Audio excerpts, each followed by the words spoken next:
cosa me conoces. Fíjate que ando. La vuelta a clase de las materias que son anuales es antes. Así que está todo en el calendario académico. Por lo cual, nos queda la clase de hoy y 3 más. ¿Sí? Esas 3, una la descontamos porque es el viernes anterior al parcial, o sea que esa ni va. Otra va a ser la clase de repaso, es decir, una semana antes del parcial. O sea que nos queda una a la vuelta. Nada. Sí, digo para que se vayan como haciendo la idea de que entre hoy y la vez que viene tenemos que sí o sí terminar un narcisismo y mínimamente empezar con el tema que sigue, que es la segunda versión de la teoría de la angustia. Porque a la vuelta tenemos que trabajar en una sola clase la segunda versión de la teoría de la angustia y algo de la unidad que sigue, y la otra es el repaso más terminar esa otra unidad. ¿Está bien? ¿Sí? Aún así estamos bastante mejor que los que tuvieron feriados y demás. Pero lo que estoy diciendo lo digo porque se van a ir de vacaciones, por ahí creen que a la vuelta tienen un montón de tiempo y en realidad no, en realidad tenemos poco tiempo a la vuelta. ¿Sí? O sea, parece que falta un montón para el parcial, pero no falta tanto. Entonces, ¿sí? O sea, porque en el medio tenemos unas vacaciones que son largas. Pues los que no tienen exámenes finales de repente tienen un montón de vacaciones. Pero lo que voy es a que en términos de clase no nos queda mucho tiempo. ¿Sí? Así que la idea es que entre hoy y la vez que viene terminemos narcisismo y arranquemos con la unidad que sigue, y a la vuelta de las vacaciones terminamos esa unidad. La otra unidad es muy cortita, es breve, y arrancamos con el repaso y tenemos, igual que en el primer parcial, una clase entera de repaso más la noche anterior que vendrán los que quieran. ¿Sí? ¿Vamos? Bueno. Preguntas de la vez pasada, que ahora lo vamos a retomar todo. ¿Quieren empezar por alguna cuestión en particular?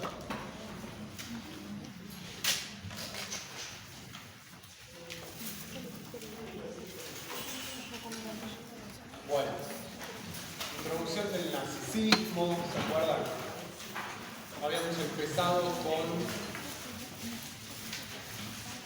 una de las cuestiones centrales del texto, que es la constitución del yo.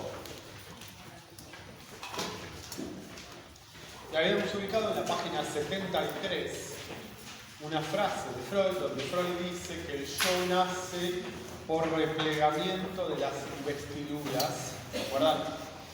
De objeto. El yo nace por replegamiento de las investiduras de objeto, como un narcisismo secundario que se edifica sobre la base de otro primario. ¿Sí? Ubicaron la frase, ¿se la acuerdan? La leímos la vez pasada. Entonces, esa frase dice un montón de cosas. Si a ustedes les dijesen, explique la frase, el yo nace por replegamiento de las investiduras de objeto, como un narcisismo secundario que se edifica sobre la base de otro narcisismo primario, que si te la sé de memoria es porque es una frase importante. Tienen que poder explicar los diferentes puntos centrales de esa frase. Es decir, vamos de vuelta con lo que empezamos a trabajar la vez pasada y seguimos. El narcisismo nace por replegamiento de investiduras de objeto. Primera cuestión, el narcisismo no está de entrada. Ya lo dijimos la vez pasada. El narcisismo se constituye en cierto momento, no está de entrada. Nadie nace con un yo. El yo se constituye, ¿sí? Se constituye secundariamente. ¿Secundariamente a qué?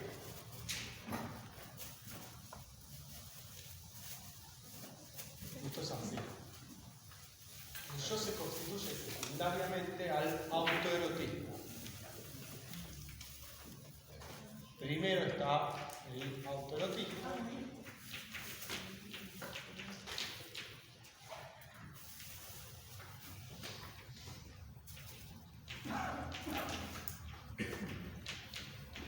Después viene el narcisismo finalmente la elección de objeto.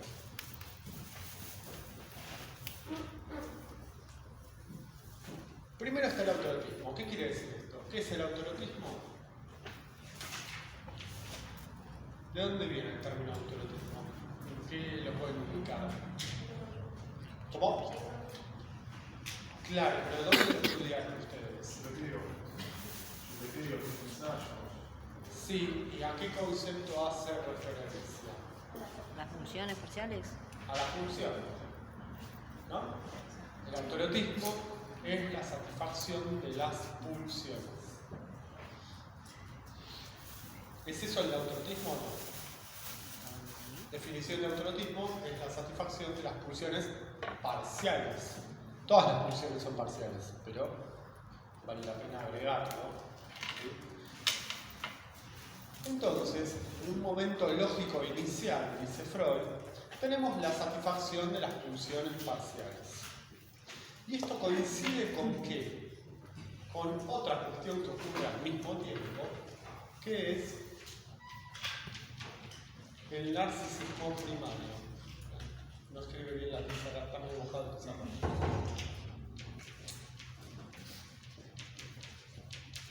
Acá dice narcisismo, seguramente.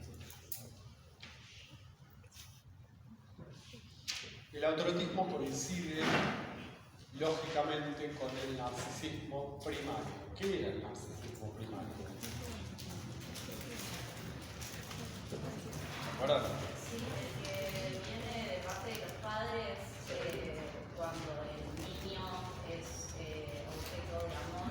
Bien, objeto de la libido. Está bien, objeto de amor, está perfecto, pero es más preciso decir que el narcisismo primario es un modo de colocación de la libido. El narcisismo primario es un modo de colocación de la libido. ¿Cuál? El niño tomado como objeto de la libido de los padres. ¿Entienden?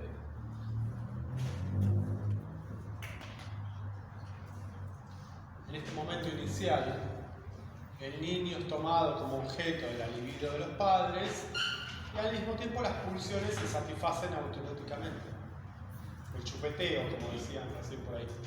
Acá. ¿Coincide? Sí. Vamos hasta acá. ¿Alguna duda? Bien. ¿Y el yo? Sí, una consulta. Coincide entonces con esta etapa en que el niño fragmentado sería. ¿Niño fragmentado? Bueno, que después habla de esta unificación de las pulsiones. Todavía no. No, todavía no hay ninguna unificación por ahora. Claro, por eso, es previo a la unificación de pulsiones. Exactamente. Está bien. El autoerotismo es la satisfacción de las pulsiones parciales, cada una por su cuenta. Es lo que estudiaron en 3 ensayos como la pulsión, ¿sí? El niño como ese perverso polimorfo en donde cada pulsión se satisface por su cuenta. ¿Sí? Coincide con el narcisismo primario, donde el niño es tomado como objeto de la libido de los padres. Hasta acá estamos. ¿Dónde está el yo? No está. ¿Por qué? Porque el yo no está de entrada. Porque se necesita un nuevo acto psíquico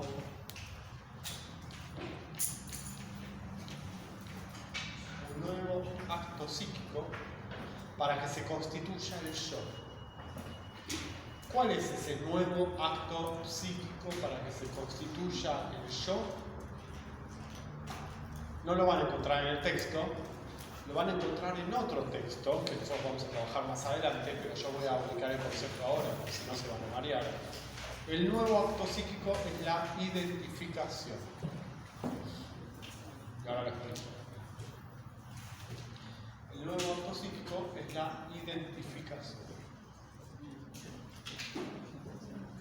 En cierto momento, promediando los 6 meses, promedio, depende la cultura, el niño, la libidización de los padres, si le hablan mucho, le hablan poco, lo que el niño recorta de eso que le dicen, depende de 1000 millones de factores, pero promediando los 6 meses, el niño se identifica a una imagen, ¿sí?, completa. Es decir, pasa a reconocerse en un nombre, en una imagen, se reconoce como uno.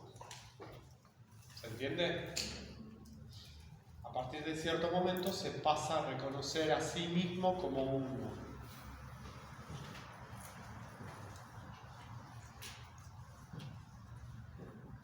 Y ese es el narcisismo secundario, es decir, el yo.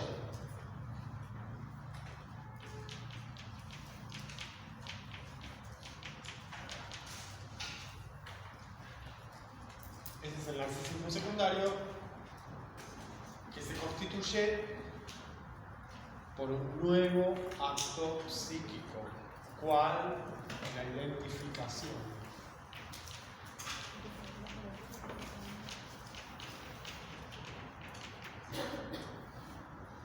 Se identifica una imagen total. Como Narciso, que ve su propia imagen en el lago y dice, ah, ese soy yo, queda fascinado con su propia imagen y entonces se cae y se ahoga, ¿sí? ¿Entiendes? ¿Pero por qué queda fascinado con su propia imagen? Porque está identificado a esa imagen. ¿Se reconoce en esa imagen? Sí. Igual que ustedes cuando se levantan a la mañana, se miran al espejo y se reconocen en esa imagen. Dicen, ah, ese soy yo, o esa soy yo, ¿se entiende? Se reconocen en esa imagen y sí, dicen, qué cagada, cómo me reconozco en esta imagen, ¿entienden? O sea, no estamos hablando de lo bello, estamos hablando del reconocimiento. Uno puede reconocerse en lo que sea, depende para cada quien, pero uno se reconoce en uno. Uno, que insisto con esto, uno que está afuera. ¿Se entiende que el yo siempre está ahí, afuera? Que el yo es un objeto, ¿me entienden? ¿Me siguen con esto? Ahí voy. ¿Seguros? ¿Se entiende que el yo se identifica a un objeto que está afuera y se reconoce y lo llama yo? Ah, yo soy Leopoldo. Entonces me reconozco en uno. No soy Leopoldo y Juan. Soy uno. Dale. Primero preguntarte si esa identificación de la que estabas hablando también vale para el reconocimiento propio de otras cosas, como el reconocimiento que podemos obtener de alguien. Por ejemplo, La variación. la. La variación externa. ¿Dónde estaría el reconocimiento? No, mi pregunta es si entra en este concepto o es algo complicado. Pero no entiendo dónde ubicas ahí una identificación. No estaba de acuerdo que hay partes nuestras que nosotros variamos en otro lugar que no sea nuestra propia identificación de esas cosas. Claro, eso es parte del yo. Ok, entonces sí, Pero no es que es otra cosa, sino que eso es el yo. ¿Entendés? pero un reconocimiento propio de lo que uno es, o un reconocimiento externo de lo que uno es. Dame un ejemplo. Yo no puedo ver y reconocer mis bienes y males, digamos, pero... Pero esa no sos vos, esos son tus bienes, eso es otra cosa. ¿Qué reconocemos cuando reconocemos otro? ¿Cómo? ¿Qué reconocemos cuando reconocemos otro? No sé, ¿cómo trajiste el ejemplo? Esa es mi pregunta. Pero depende de qué estemos hablando. Por ejemplo, si viene alguien y te dice, che, qué buen jugador que sos, ¿no? Y bueno, vos te podés reconocer en esa representación que ahora viene a nombrar al yo. Te estás reconociendo en función de lo que otro te dijo, sí. ¿Entendés? Sí, como que las elecciones forman parte de lo que yo tomo, lo que yo soy. Entonces. Sí, no, pero es un poco más complejo. Piensen como el recorrido que vengo haciendo. El ejemplo perfecto para que se entienda todo esto y tu pregunta incluida es el siguiente. ¿Cómo se produce la constitución del yo? Dijimos un nuevo acto psíquico, donde se produce una identificación a una imagen ideal, ¿sí? Uno se identifica a una imagen ideal. Bueno, supongamos que el niño tiene 3 meses y entonces papá, mamá, tío, abuelo le dicen, hola, José, mirá cómo camina, todavía no camina, porque tiene 3 meses. mirá cómo gatea, mirá cómo sonríe. José, José, y todo un día José se empieza a dar vuelta. ¿Por qué? Porque le dicen, ese sos vos, José, vos sos este. Le muestran su imagen en el espejo, ¿sí? Lo ponen frente al espejo y le dicen, ay, mirá, juegan, viste, al juego de esconder la cara y volverla a hacer aparecer, y entonces los bebés se ríen, ¿no? Cuando uno vuelve a aparecer. Entonces le dicen, ese sos vos. ¿Se entiende a lo que voy? Es siempre alguien que ocupa ese lugar del otro de los primeros cuidados que le dice, ese sos vos. Y el niño se identifica a esa imagen idealizada, a esa imagen total. Tu ejemplo se puede llevar a lo largo de la vida a que alguien te diga, este sos vos. Y entonces vos te identificás a esa imagen. Entonces ahí te reconociste en lo que el otro te dijo. Siempre es de esa manera. Lo que vos traes en realidad no es la excepción, sino que es la regla. Es siempre el yo se reconoce en una imagen que viene de un otro. Esa es la regla. O sea que tu pregunta en realidad apunta más al hueso de la cuestión, ¿se entiende? Apunta a que Freud nos está diciendo que el narcisismo secundario, o sea el yo, se constituye en una imagen ideal que la introdujo un otro. Mamá, papá, el amigo, quien sea. Un otro de los primeros cuidados. ¿Sí? Hasta acá estamos. Recuerden lo ideal porque va a ser importante para dentro de un rato. ¿Sí? Hasta acá. ¿Se siguen? Bien, volvamos a la frase inicial. ¿Se entiende por qué la identificación, no? ¿Por qué el nuevo acto psíquico es una identificación? ¿Sí? Se entiende que el yo se identifica a esa imagen y a partir de ahí se reconoce esa imagen. Cuando digo imagen, digo representación.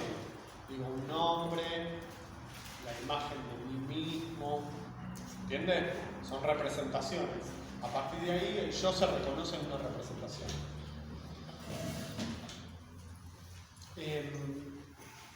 Y de este nuevo acto psíquico, en donde el yo pasa a reconocerse en una imagen ideal, quedan restos. Como decía la compañera de ustedes, las pulsiones se sintetizan y conforman entonces el yo, pero van a quedar pulsiones que no van a entrar dentro de esta síntesis. Cuando se produce la constitución del yo, quedan restos que Freud llama pulsiones relegadas por inutilizables. Pulsiones relegadas por inutilizables. Pulsiones autoeróticas relegadas por inutilizables, que no entran dentro de la ilusoria síntesis yoica. No entran. Se produce la síntesis yoica. ¿Por qué síntesis? Y porque ahí, a partir de acá, tengo un yo y me reconozco en ese yo. ¿Sí? Pero queda un resto que no entró dentro de eso, en donde no me reconozco. ¿Se entiende? La satisfacción de estas pulsiones son lugares en donde no me reconozco. La satisfacción que se juega en el síntoma no es un lugar en donde yo me reconozca. No me reconozco como algo propio de esa satisfacción que me conlleva ese padecimiento. ¿Entienden? La pulsión que se juega en el síntoma de la tos de Dora, ya trabajaron Dora, ¿empezaron? ¿Todos? ¿Alguna comisión no empezó? Bueno, entonces, el síntoma de la tos de Dora introduce, por un lado, toda una lista del registro de las representaciones, lo que tiene que ver con el fantaseo, lo reprimido y el retorno de lo reprimido, pero también tiene otro registro, que es el de la satisfacción oral, que se juega en el síntoma de la tos. Se entiende que ahora el síntoma tiene dos registros. Tiene el registro de la cadena de representaciones, donde el síntoma es el sustituto de lo reprimido, pero también tiene el registro de la satisfacción, en este caso oral, donde el síntoma es el sustituto de la satisfacción perdida. El síntoma, para decirlo de otra manera, es una formación sustitutiva y una satisfacción sustitutiva. las dos cosas, a partir de ahora en adelante.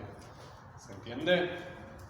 ¿Sí? Estoy conectando con prácticos porque me parece que van a entender mejor este tema. Bien, esa satisfacción viene de acá, de estas pulsiones relegadas por inutilizables. Son las pulsiones que no entraron dentro del yo, en las que no te reconoces.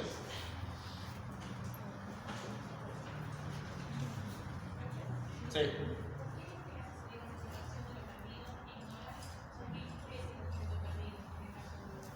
No hablé del objeto perdido. No, hablé de la satisfacción perdida en un inicio, que en el historial de Dora no importa, es del orden de una ficción, veremos, habrá que ver cuál es, pero que en ese caso se recupera parcialmente, siempre la función es parcial, siempre la satisfacción es parcial, se recupera parcialmente en el síntoma de la tos o en el síntoma de la afonía. Tiene dos síntomas Dora, ¿no? Tos y afonía. En ambos está en juego la misma pulsión, la pulsión oral. En el caso, ¿trabajaron otro historial? El hombre de las ratas, ¿no? ¿Nadie trabajó el hombre de las ratas? Ahí sí. ¿En qué condición?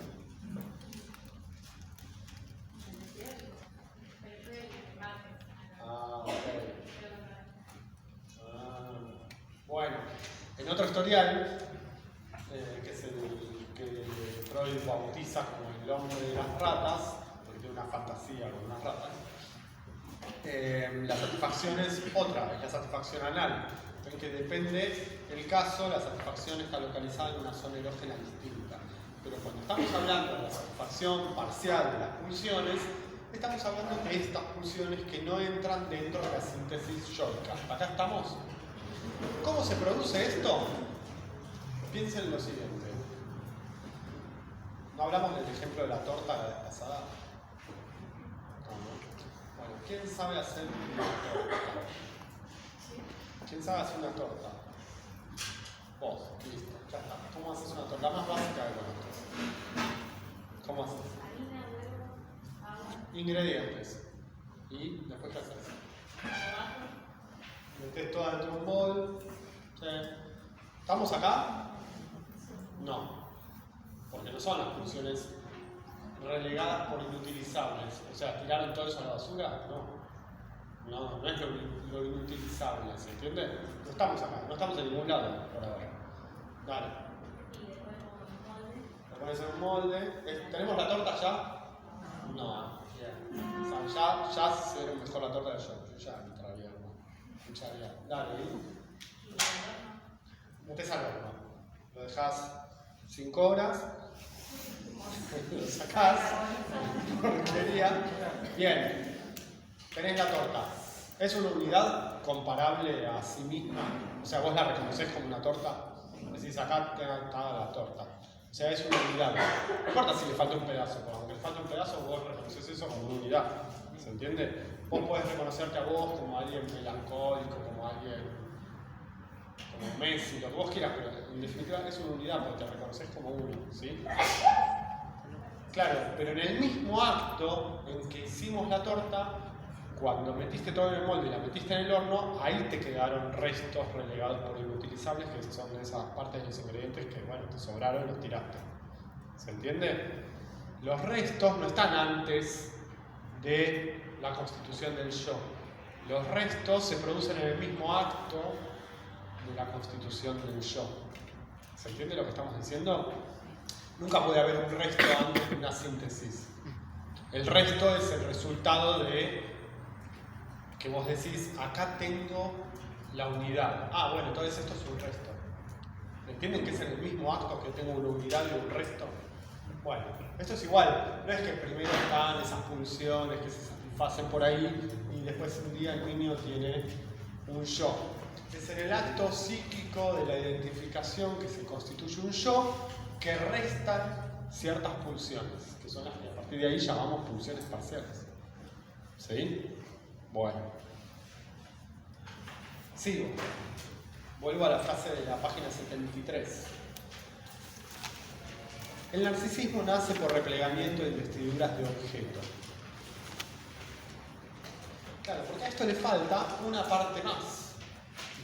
Decíamos que la madre o el padre le dicen, ese sos vos, ¿no? Señalándole al niño su imagen en el espejo y que el niño se identifica a esa imagen y que a partir de ahí se reconoce en esa imagen. O que le dicen, vos te llamás Pablo, lo llaman, le dicen, Pablo, vení para acá. Y entonces en un momento el niño se reconoce en esa imagen, ¿sí? Porque le están diciendo, vos sos tal. ¿Estamos? Bueno, entonces, esa imagen, esa representación, ¿cómo llama Freud a eso? Objeto. ¿Sí? O sea, es un objeto del mundo. Esa imagen es una representación más, es un objeto. ¿Está libidinizada ese objeto? Sí, está libidinizado ¿por quién? Por los padres. Bien, entonces, vamos acá. Pareciera que este es el primer punto, va en contra del sentido común. O sea, primero los padres libidinizan al niño, narcisismo primario, pero también le libidinizan objetos. Es muy obvio que uno le libidiniza al principio los objetos al niño, ¿o no? Le compras la cuna, le compras la ropa, le compras el video, estás libidinizando objetos. ¿Se entiende? Porque después son los que le das, y después le das esos y no le das otros, y después resulta que no quería el chupete, entonces traes la mamadera, no quiere la mamadera y traes otra cosa y así. ¿Entienden? O sea que los objetos son esos que los padres libidinizan primero. ¿Se entiende? Y entre esos objetos que los padres libidinizan están el nombre propio del niño, donde los padres le empiezan a llamar de cierta manera, ¿o no? ¿No? ¿Quién vio? Creo que está Max, La Mesías. Ya ni sé, ¿no? ¿No vieron La Mesías? Tengo una tarea para... Es una serie de 7 capítulos. No, la escena de la vida tiene sentido. Es una secta y lo que pasa con unos niños, un caso real. Lo que pasa con unos niños que están en el medio de una suerte de secta, primero con ciertas características religiosas y después otras características más complejas. Bueno, y la cuestión es lo que va pasando con esos niños donde al que nace último, la madre está nunca es poco, ni siquiera le pone nombre. Los nombres se los van poniendo entre los hermanitos cuando van naciendo los otros. Bueno, con lo cual la libidinización de esas niñas, porque las más chicas son todas mujeres, después forman un coro, se meten en YouTube, no se las estoy vendiendo. La libidinización de esos nombres viene de parte de los hermanos, ¿entienden? De hecho, se empiezan a poner nombres bizarros. Uno nunca le pondría a un niño como Arcoiris, por ejemplo, te llamas Arcoiris. ¿Por qué? Porque el nombre se lo puso su hermana de 4 años. Entonces, bueno, si tu nombre te lo puso alguien de 4 años, te quedó ese nombre. ¿Entienden a dónde voy? La libidinización del yo primero va a venir de esos objetos del mundo que se libidinizan y que se libidinizan por esos primeros otros de los primeros cuidados, que en este caso súper extremos son las hermanas, chicas. Bien, y entonces ahora tal vez sí se entiende la frase de Freud, página 73, la leo por 8ª vez. El narcisismo nace por replegamiento de investiduras de objeto. Es decir, que primero tenemos estas investiduras de objeto que se repliegan y constituyen un yo. ¿Entienden que son esas investiduras en donde la libido vuelve al yo y al mismo tiempo se produce el acto psíquico y entonces ahí se constituye el yo como una unidad? Pero necesita de ese acto que es la identificación. ¿Pero a qué se identifica? A un objeto que fue investido previamente. ¿Se entiende? Se entiende que son dos operaciones simultáneas. Una es de acá se pasa para acá y la otra es de acá se pasa para acá. Son las dos frases en las que me estoy deteniendo de toda introducción del narcisismo. Una todavía no la leí, ya la trabajé, pero todavía no llegué. Estoy empezando por la del replegamiento, ¿eso se entendió? ¿Sí? El narcisismo nace por replegamiento de investiduras de objeto y constituye al yo como un narcisismo secundario que se asienta sobre la base de otro primario? Bien. En esa misma página, Freud dice: nos formamos así la imagen de una originaria investidura libidinal del yo. ¿Qué es la originaria investidura libidinal del yo? Bien, el narcisismo primario, exactamente. La originaria investidura libidinal del yo son los padres que originariamente invistieron al yo. Ese yo en el que yo todavía no me reconozco. ¿Entienden? Porque si no es una contradicción. ¿Cómo va a haber una originaria investidura del yo si todavía no hay yo? Pero para los padres sí hay yo. O sea, es un trabalenguas. Para los padres hay vos. Ese vos en el que el niño se reconoce como yo. ¿Se entiende? Sí, es fácil, pero lo que pasa es que al decirlo se pierde un poco.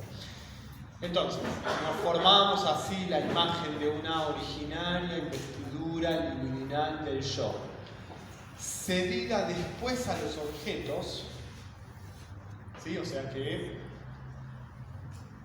se cede esa investidura a los objetos, se pueden libidinizar objetos del mundo, pero en su fondo ella persiste. ¿Qué cosa persiste?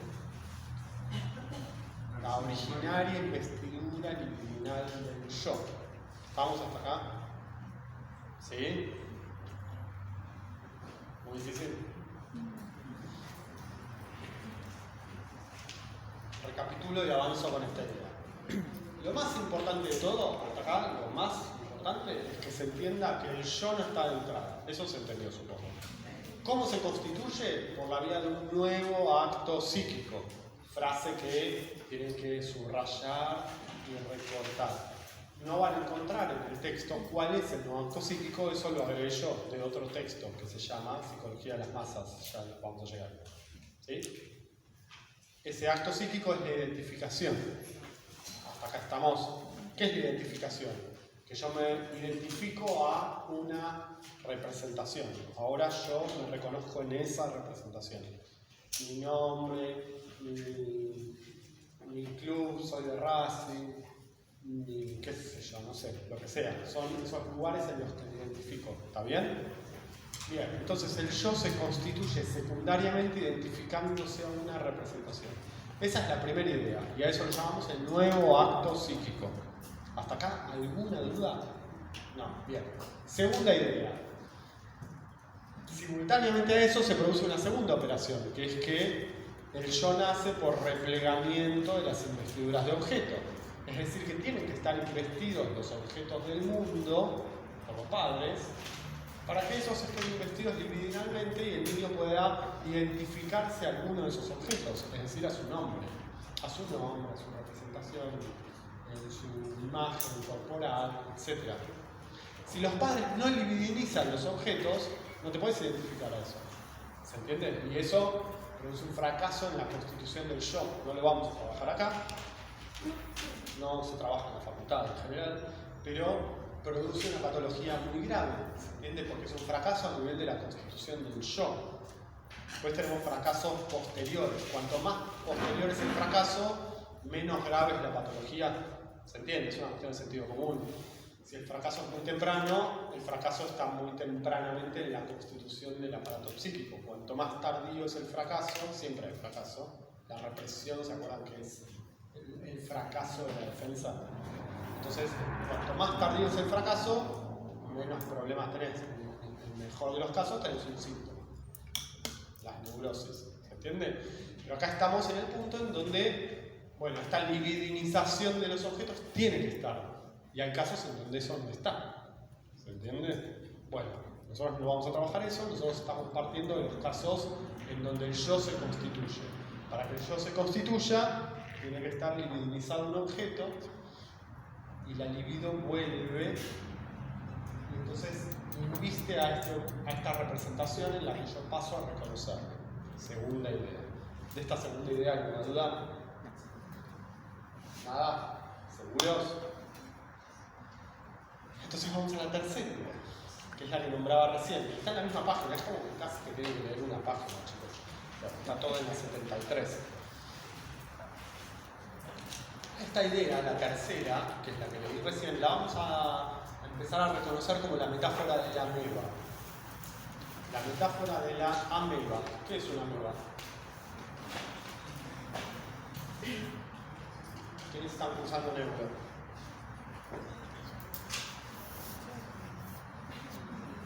¿No se usa más neuro?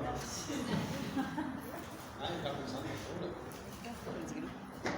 ¿No? Qué suerte. Bueno.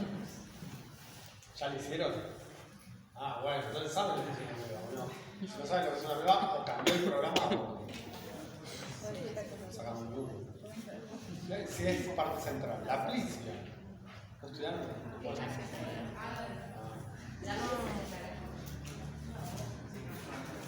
Sí, pero es unicelular, o sea, estamos hablando de su expresión más rudimentaria.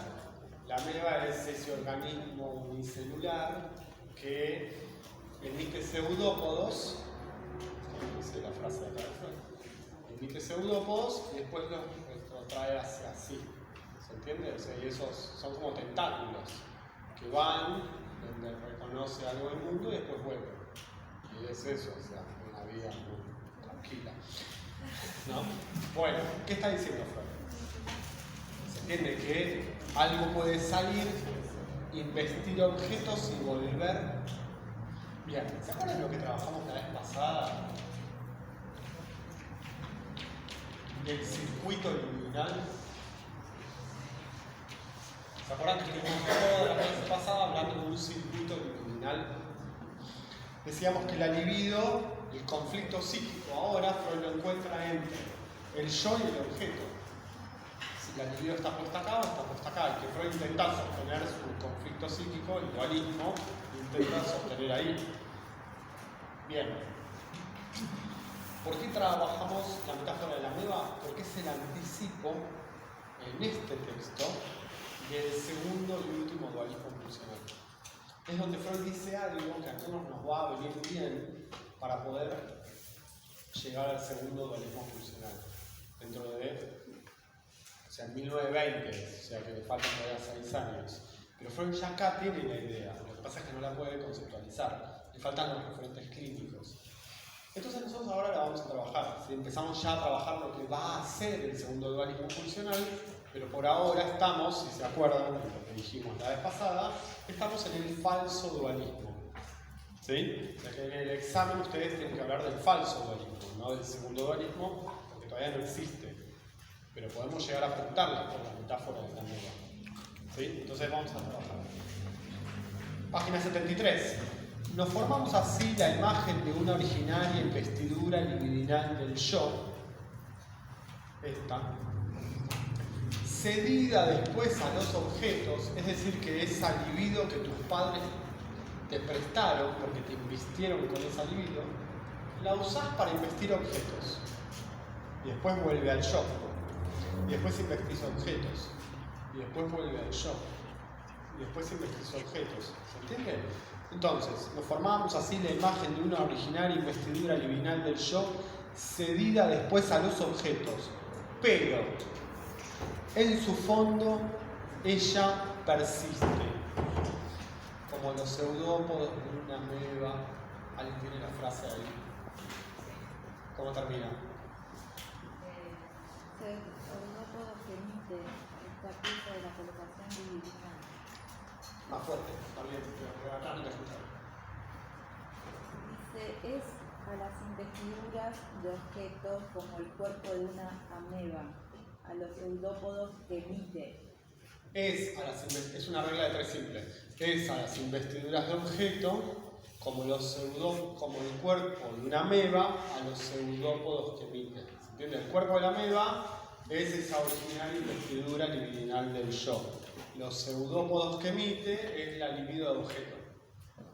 ¿Se entiende lo que está diciendo Freud? La ameba tiene la libido en el yo o en los objetos. Y Freud está diciendo que para el yo es igual. Inviste objetos y vuelve, inviste objetos y vuelve. Sin embargo, en su fondo ella persiste. ¿Vieron que dice eso? pero en su fondo ella persiste. ¿Qué quiere decir esto? Que cuando la ameba inviste objetos, cuando salen los pseudópodos, la ameba no desaparece, ¿se entiende? El cuerpo de la ameba permanece o no. Emite los pseudópodos, pero el cuerpo de la ameba permanece. ¿Eso qué quiere decir? Que la original investidura libidinal del yo inviste objetos, pero no desaparece completamente. Es decir, que no toda la libido entra dentro de este circuito libidinal que está o acá o acá, acá o acá. Hay una parte de la libido que nunca entra dentro de este circuito, que nunca pasa a los objetos. ¿Se entiende? Hay una originaria investidura libidinal que nunca inviste objetos, que siempre va a quedar acá como no reconocida.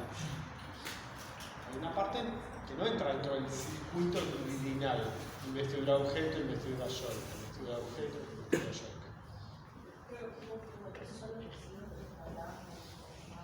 Sí, son las mismas pulsiones recreadas por inutilizables. ¿Sí? Solo que ahora lo estoy explicando de una forma más dinámica. Dinámica en el sentido del dinamismo. La libido está puesta en los objetos o está puesta en el yo. Está puesta en los objetos o está puesta en el yo. Y sin embargo hay una parte de esa investidura que nunca entra dentro de este circuito libidinal. Te quedó como un resto. Ese es el fundamento del segundo dualismo funcional, ese resto. Por ahora no lo podemos incluir. ¿Está bien? ¿Sí? ¿Entendieron la metáfora de la ameba? ¿Seguros? Bien.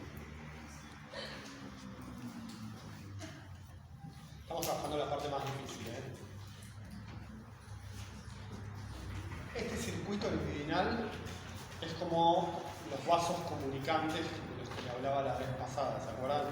Los vasos comunicantes son esos vasos que utilizamos algunos en química, que entonces comunica un vaso con otro, ¿sí? Entonces va de un lado para el otro, pero Freud está diciendo que hay una parte de ese líquido, en este caso, que no entra dentro de estos vasos comunicantes. ¿Se entiende? Que está fuera del circuito libidinal. Si algo está fuera del circuito libidinal, no me reconozco en ese algo. Porque el circuito libidinal son los lugares en donde la libido inviste las representaciones en las que el yo se reconoce a sí mismo o reconoce a los otros. ¿Entienden? No es un tema menor el que estamos hablando, ¿eh? Estamos hablando, porque el compañero hizo una pregunta importante hace un rato. Dijo, me reconozco a través de los otros, y ahora yo agrego, pero también se reconoce a los otros por esta libido, ¿se entiende? O sea, el otro también obtiene reconocimiento por la libido que se pone en el otro. ¿Se entiende? Pues la libido está en el yo o está en los objetos. Está en el yo o en los objetos. Y Freud dice, sí, pero hay un resto que no entra dentro de ese circuito. Bueno, tengámoslo en cuenta. Son esas pulsiones relegadas por inutilizables. ¿Sí?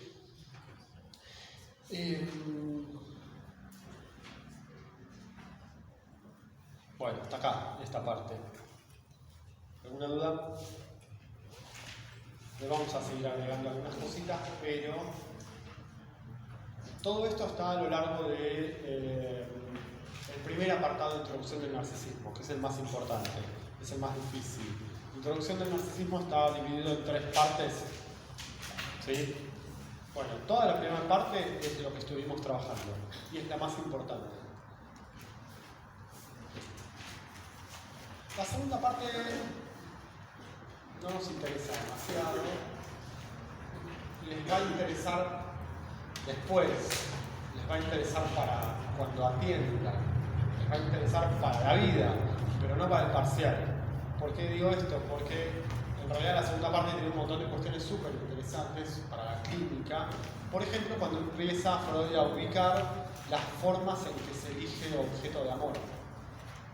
No es un tema poco importante, ¿no? Entonces dice, tenemos 2 grandes modalidades de elegir objetos de amor. Cuando dice objeto, dice representación. No lo lean en sentido moral, ¿sí? Objeto es una representación. Entonces dice, tenemos 2 grandes formas. Les doy la versión resumida porque esto no entra al parcial. Pero está en el programa, está en la guía, está en la bibliografía, o sea que lo ubicamos. dos grandes formas de elegir objeto de amor, dice Freud. Por apuntalamiento o narcisista. Por apuntalamiento no es el apuntalamiento que ustedes estudiaron en 3 ensayos, nada que ver, es otra cosa. Por apuntalamiento quiere decir que uno elige un objeto de amor siguiendo los rasgos de quienes fueron los otros de los primeros cuidados. Lo que va a hacer el Edipo. Todavía no lo conceptualizó. ¿Se entiende? O sea que yo elijo a alguien que tiene un rasgo, que ese rasgo pertenecía a los otros de los primeros cuidados. ¿Se entiende? Tiene el tono de voz de mi papá. ¿Se entiende lo que es por apuntalamiento? Tiene rasgos de esos otros. Freud ponía algunos ejemplos. Era el olor a humo, ¿sí?, que fumaba del padre. Entonces se encuentra con uno que tiene el mismo olor a humo y no entiende por qué siente una atracción terrible. Que dice, no me gusta, es un tarado, es tóxico, todo lo que quieran, pero no se puede resistir. ¿Entienden? ¿Por qué? Porque el enamoramiento no tiene que ver con cuestiones conscientes. Está más que claro eso, ¿no? Entonces, Freud dice, esa elección amorosa que es inconsciente tiene que ver con rasgos que vienen de esos otros de los primeros cuidados. Esa es la forma por apuntalamiento, la más fácil de entender. La segunda forma, un poco más compleja, es la narcisista, y se subdivide en 4, que no las voy a desplegar, porque no viene al caso, porque no se las vamos a tomar y no las quiero marear. Las pueden leer ustedes, son súper interesantes, pero son 4 formas de elegir partener según rasgos propios. Es más común esto todavía que lo anterior, ¿o no? ¿O se equivoca Freud? ¿Se entiende? Freud está diciendo, elegís porque encontraste en el otro un rasgo de lo que vos fuiste para el otro. Es una elección narcisista, porque no es lo que vos sos, es lo que vos fuiste para el otro. Ay, mirá este niño, qué brillante que va a ser. Y después resulta que no tiene nada de brillante, pero importa, porque elige gente que se recorta según lo que ese cree que el otro tiene de brillante. ¿Entienden? Que siempre son lecturas. No, ese es el tema que sí nos importa y ahora vamos a llegar, por eso estoy pasando este rápido. Este me interesa mucho más. Más estoy a punto de publicar un libro sobre el tema dentro de 3 semanas. Pero no, a los efectos del parcial no nos interesa. No, el ideal del yo vamos a trabajar un rato. Eso como lo que los padres al principio lo narcisan al niño, como un niño entero, amado, bla, bla. Está bien. Después se traslada eso. Está bien, sí. Después, hoy no, la vez que viene lo conectamos con el ideal del yo. Sí, ahí sí. Ahora es una versión más fácil, que ustedes tienen que por lo menos saber que está ahí. Se elige siguiendo rasgos propios, pero rasgos propios elegidos por esos otros de los primeros cuidados, o rasgos propios en donde hoy me reconozco, o rasgos propios en los que me quisieron reconocer pero no me encontraron ahí, es decir, esos deseos frustrados de esos otros que esperaban encontrarme siendo el mejor de la clase en matemática y resultó que era el peor en matemática y el mejor en lengua, supongamos. Entonces, ese rasgo libidinizado, ¿sí?, la elección de objetos, niños en lugar del narcisismo primario, ese rasgo narcisista, porque los otros, los primeros cuidados, ubicaron al niño según ese rasgo, ¿se entiende? Le hablaban ubicando eso. Entonces ahora yo elijo partener, no importa el género, porque no son cuestiones de género, sí puede ser mujer, hombre, como se identifique, según ese rasgo. ¿Entienden? ¿Sí? Ven que esto es anterior a la asunción de una posición sexual, dice Freud. Es importante porque Freud se adelantó como 100 años a la época. Está diciendo, la elección de un partener es anterior a que uno pueda identificarse a un sexo. Primera cuestión, para Freud el sexo no es biológico. Segunda cuestión, el género. ¿Entienden?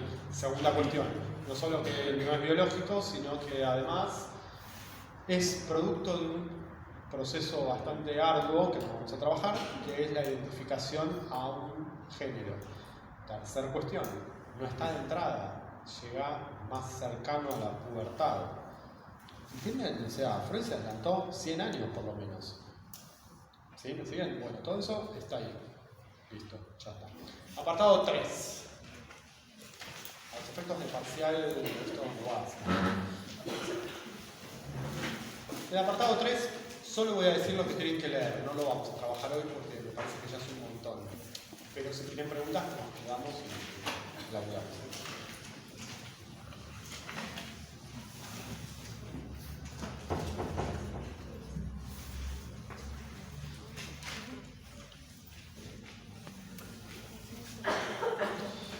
La parte... Sí. Esto recién. El apartado 2 de introducción al narcisismo, todo lo que acabo de decir recién, no entra para el parcial. Pero en el apartado 2 está la última frase, el último párrafo del apartado 2, es la frase con la que empezamos la clase pasada. Su majestad el bebé, ¿se acuerdan? Bueno, eso está en el apartado 2. O sea, no dividan por apartados, sino por ideas y cómo lo voy desarrollando. ¿Está bien? Bueno, pero ahora sí, vamos al apartado 3, final de introducción del narcisismo. No lo vamos a terminar ahora, pero quiero por lo menos introducir la idea y lo terminamos la próxima en media clase y arrancamos con angustia, ¿sí? Tienen que saber dos conceptos del apartado 3, nada más. Y los dos conceptos son el ideal del yo y el yo ideal.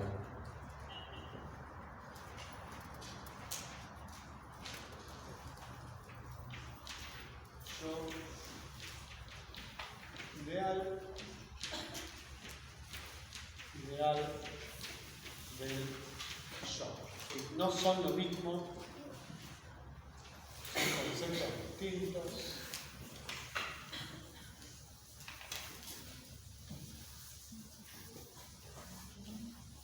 Después vamos a volver, ¿sí?, sobre la constitución del yo y todo lo que estuvimos trabajando. Yo prefiero dar todos los temas y después hacer una segunda pasada por todos los temas, porque si no, no les doy tiempo a leer. ¿Está bien? Prefiero ir un poco más rápido. Bien, esto es lo que nos queda saber de introducción del narcisismo. ¿Qué es el yo ideal? ¿Qué es el ideal del yo?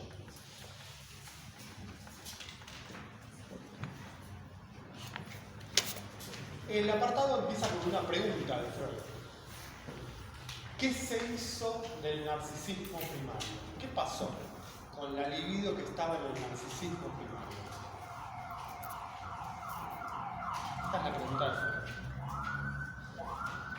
Y la respuesta es que la libido que estaba en el narcisismo primario, es decir, el narcisismo primario era ese lugar de objeto que el niño ocupó para el otro de los primeros cuidados. ¿Sí? ¿Se acuerdan? ¿Qué se hizo de la libido puesta en ese lugar de objeto?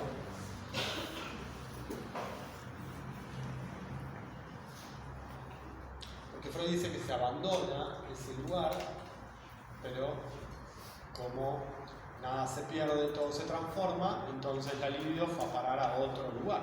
¿A dónde? Al yo ideal y al ideal del yo. Esa es la respuesta. Entonces ahora tenemos que entender qué es el yo ideal, qué es el ideal del yo. Páginas 90, 91, principalmente.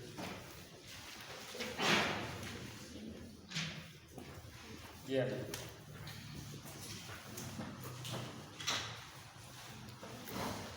Ideal del yo y yo ideal son dos modos de recuperar esa satisfacción perdida. Esa satisfacción perdida en el narcisismo primario, donde fuimos su majestad del bebé. Entienden que voy enlazando con cosas que ya trabajamos. Fuimos su majestad del bebé, ese objeto puesto en el trono. Se perdió ese lugar porque nació un hermanito, porque los padres un día dijeron, bueno, listo, ya está, tiene 18 años, no vamos a seguir atándole los cordones. ¿Se entiende? O sea que la vida la vida hizo que el sujeto caiga de ese lugar. Y entonces la pregunta es, ¿qué pasó con el individuo que estaba puesto en ese lugar donde uno era el rey, ¿no? Se desplazó al yo ideal y al ideal del yo. ¿Qué es el yo ideal? ¿Qué es el ideal del yo? Empecemos con el ideal del yo. ¿Sí? Vamos con este. Ideal del yo. El ideal del yo es una instancia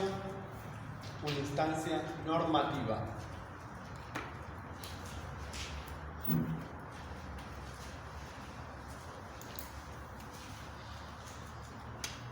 En la página 90 van a encontrar que Freud dice: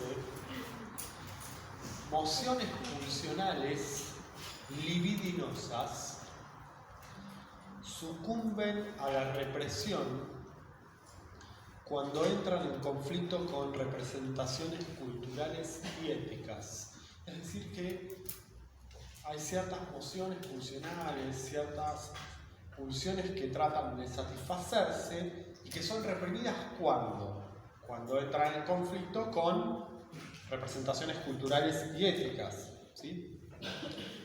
¿En qué parte del aparato psíquico están esas representaciones culturales y éticas? En el ideal del yo. El ideal del yo es una instancia normativa, en el sentido de esto está bien, esto está mal.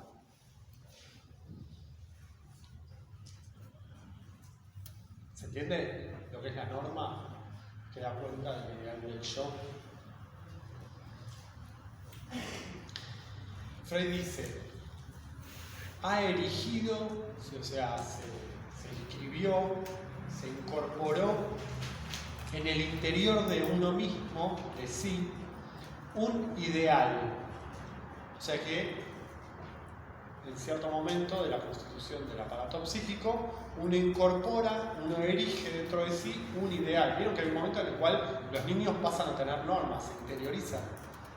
Antes no las tenían, después sí. Incorporó, ha erigido en el interior de sí un ideal, por el cual mide a su yo actual. Vamos entonces ahora a introducir otro más, el yo actual. El yo actual es ese yo donde yo me reconozco, este que soy yo. Este que soy yo y quiero cambiar porque quiero ser mejor, entonces voy y me fijo a ver qué tengo que hacer para que me vaya bien, y entonces voy a buscar en lugares ideales. A ver qué me dice este y este me dice: tenés que respirar 100 veces para sentirte mejor. Entonces, esa es como la imagen idealizada de quién yo tengo que ser para ser mejor. ¿Quién? Yo, el yo actual. ¿Entienden la diferencia entre uno y otro? Tenemos una imagen idealizada de quién yo tengo que ser. Ese es el yo ideal. Y después tenemos el que sos de verdad. El yo actual. Ese que no es el yo ideal. ¿Entienden? El yo ideal es el que intento mostrar en Instagram. El yo actual es el que existe entre posteos. Entonces la voy a cobrar a foto. El yo ideal es, o sea, el yo actual idealiza al yo ideal o el yo ideal idealiza a otro. No, es un poquito más complejo. El ideal del yo es la instancia que mide si el yo actual está a la altura del yo ideal. Lo digo de vuelta. El ideal del yo es como una vara normativa que te mide, te está evaluando. Y te dice: a ver, ¿estás a la altura de este que querés ser? Pongan entre paréntesis eso si quieren. Yo ideal, ese que querrías ser, el que aspirás a ser. Es la imagen idealizada de uno mismo, dice Freud. El yo ideal.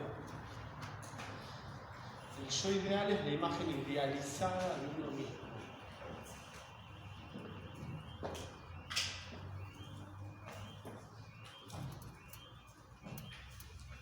¿Querés ser Freud? Te va a costar. ¿Entendés? O sea, si este es el yo ideal ahí, este te va a decir: estás lejos, tenés que hacer esto, no estás ahí. ¿no? Como laburando para intentar llegar, pero es asintótico, no va a llegar nunca. Se entiende que siempre va a haber una distancia entre lo que el ideal del yo, que es el que mide, dice, y este no está acá. ¿Está bien? Esta es la primera cuestión que vamos a decir. Esta es la imagen idealizada de uno mismo, este es el yo actual, y este es el que mide. Hasta acá, esta es la primera idea. Por eso, digo, me parece que así se entiende esta idea de Freud. Se ha erigido en el interior de sí un ideal, ahora está hablando de este, se ha erigido en el interior de sí un ideal por el cual mide su yo actual. ¿Con qué lo mide? Con este yo ideal. ¿Se entiende? Bien, esa es la primera idea. Bueno, la cuestión es, ¿este de dónde viene? ¿Con qué lo medís? Entonces, esto es lo último que vamos a decir hoy. Veamos en qué consiste este ideal del yo, que es esa vara con la cual se mide la distancia entre el yo actual y el yo ideal. ¿Se entiende? Entonces, el ideal del yo es una instancia simbólica. Es una instancia simbólica, dijimos que es una instancia normativa.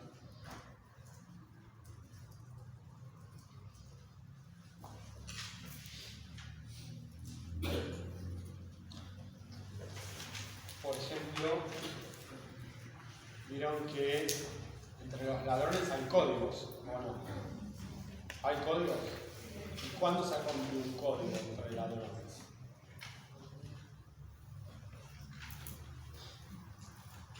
De muchas maneras, supongo. Pero... Por ejemplo, cuando robas, el igual no naciste. Buen punto. Bien, ahí rompiste un código. ¿Por qué traigo este ejemplo?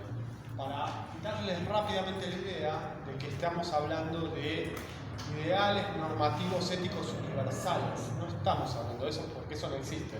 Estamos hablando, lamento decirlo, estamos hablando, claro, de lo que para cada quien es el ideal del yo. Entonces, si vivís entre un grupo en el que vos te reconoces a vos mismo como ladrones que tienen un código, robar en el mismo lugar donde naciste va en contra de la normativa. Está castigado por uno mismo, ¿se entiende? Porque uno eligió. Después, castigazo no es otro tema, pero el tema es que esta instancia, ¿sí?, es normativa respecto de eso. Porque es una norma respecto de cómo comportarse, ¿se entiende? Insisto, cómo comportarse, no estamos hablando de las normas de etiqueta para cenar en la mesa de Mirta, no son esas, sino que estamos hablando de lo que para cada quien vale como normativo para formar parte de un grupo de pertenencia, ¿entienden? El primer grupo de pertenencia, en general, salvo que haya alguna cuestión muy particular, en general es la familia, ¿no? Entonces, en ese grupo de pertenencia, a lo que me estoy refiriendo, a lo que se refiere Freud, es que en la familia se transmite un ideal. Es lo más frecuente, salvo que nazca en una familia en donde en realidad no hay familia, o que nazca en un kibutz, o que en realidad sea huérfano, pero toma el ideal de quien lo toma como hijo, ¿se entiende? O sea que siempre hay un ideal que se transmite. Salvo los casos de patologías gravísimas. Otra vez vamos a lo mismo, no nos interesan esos por ahora. Entonces, siempre hay un ideal que se transmite, ahora llamémoslo familiarmente. Entonces, por ejemplo, podemos tomar el caso de, en esta familia, nos la bancamos. ¿Vieron esos ideales familiares que se transmiten de generación en generación, que se cuentan en las mesas de los domingos cuando comen los ñoquis? Siempre están esas letras que aparecen en algunos momentos, a veces se dicen cada 10 años, a veces te las repiten todos los días, depende de la familia, pero son esas frases, ¿entienden a lo que me refiero? Son esas frases que dicen cómo hay que ser para ser parte de esta familia, ¿no? Entonces, en esta familia nos la bancamos, si no te la bancas no sos parte de esta familia, así. Bueno, resulta entonces que hay un caso, obviamente estoy haciendo divulgaciones porque yo no cuento cosas del paciente propios, y si alguna vez traigo algo, un caso tan deformado que ni siquiera esa persona se reconocería en mi relato, ¿se entiende? Entonces, hablemos de un caso donde hay un paciente que había sido criado dentro de ese ideal, el de acá nos la bancamos, o sea, esta es una familia de esfuerzo, que le ponemos el pecho a todo, que nunca nos vamos a rendir ante los problemas, se habían pasado muchas cosas familiares difíciles, la crisis del 2001, un montón de cosas. Bueno, entonces habían pasado por un montón de cosas, era el padre el principal transmisor de ese ideal, ¿se entiende? Y el sujeto era el hijo de este padre, que era el que a su vez había heredado también ese ideal, porque el padre de ese padre, es decir, el abuelo del sujeto, era un inmigrante que llegó con poco y hizo un montón, y entonces, ¿no?, hizo la famosa América. Bien, entonces, claramente ese ideal se instaló, porque era algo que los había hecho crecer, ¿se entiende? Entonces eso cobra más fuerza todavía. Bueno, la cuestión es que en determinado día, previo al motivo de consulta, ese padre se suicida. Y retroactivamente, esta persona entiende que se suicida después de haberse encontrado con un problema amoroso. Es decir, que no se la bancó. Esa es la lectura que hace este paciente. Se podrían hacer muchas lecturas, pero la que hace esta persona, que es la única que nos interesa, no lo que a cada uno se le ocurre, lo que se le ocurrió al paciente, es no se la bancó. Y se le vino el ideal abajo, ¿se entiende? ¿Cuál es el problema? Porque ahí no es que quedó cuestionado en su ideal, estoy poniendo un ejemplo más clínico, sino que es el ideal mismo lo que se le vino abajo, eso que lo agrupaba con otros. ¿Se entiende? Bien. ¿Se entiende lo que es el ideal del yo? Y que esto se transmite de generación en generación, que por supuesto va sufriendo modificaciones. Las telenovelas de las 3 de la tarde son ideales para entender esto, porque siempre están. Porque aparte son como una expresión de lo que después ocurre en la familia. Dale. Sí, este ideal del yo siempre está introducido desde afuera, pero hay chances de decir, bueno, este ideal, como elegirlo también, como este ideal sí lo quiero seguir y este no, o no hay chance de escapar del ideal que te introducen los demás. Hay chances de escapar, sí, porque si no, no habría ningún análisis posible.